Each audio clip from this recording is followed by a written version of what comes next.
There's a pattern in America that tells you exactly what this country fears. It's not just black anger, it's black leadership. Because when a black person stands up, organizes, votes, builds, and makes the system move, the backlash isn't just rude.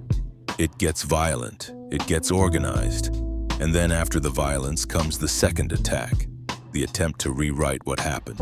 That's why we have to talk about Medgar Evers. He was a husband, a father, and a World War II veteran who came home to Mississippi and chose a mission that takes more courage than war. Challenging white supremacy where it lived, out in the open. He became the NAACP's first field secretary in Mississippi, and he didn't do inspiring speeches for applause.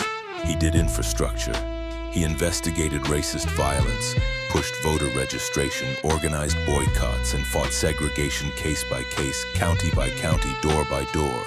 And that kind of work threatens a system at its roots, because it threatens what really matters. Power. On June 12, 1963, Medgar Evers pulled into the driveway of his home in Jackson, Mississippi. He was shot in the back and died shortly after. His killer was Byron Della Beckwith, a white supremacist tied to organized racist movements, including the Ku Klux Klan and associated with the segregationist White Citizens Council. Now listen to what happened next, because this is where America tells on itself. Beckwith was tried in 1964, twice, and both times all-white juries deadlocked. No conviction, no justice, just decades of protection.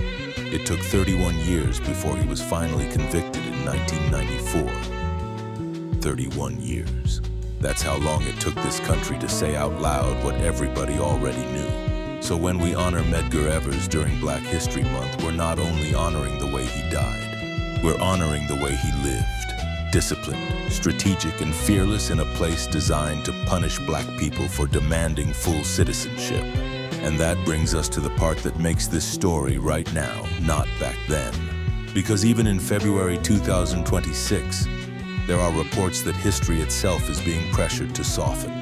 Mississippi Today reported that the National Park Service removed or planned to replace visitor brochures at the Medgar and Merle Evers Home National Monument, and that anticipated edits would remove the word racist from the description of his murderer.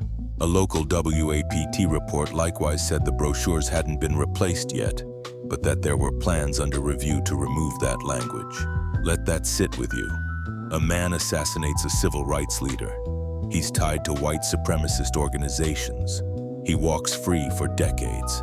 And then, when the country finally memorializes the victim, somebody decides the problem is the word racist. That's not neutrality, that's erasure.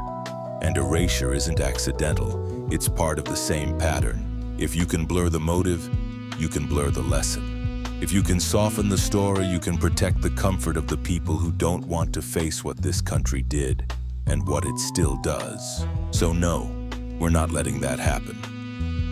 Medgar Evers wasn't killed because he was controversial. He was killed because he was effective. And if we're serious about honoring him, we don't just say his name. We defend the truth of why he was targeted, who benefited from his silence, and why some people still want the record cleaned up. Because a country that edits its violence into politeness is a country preparing to repeat it. And we've seen that movie enough times.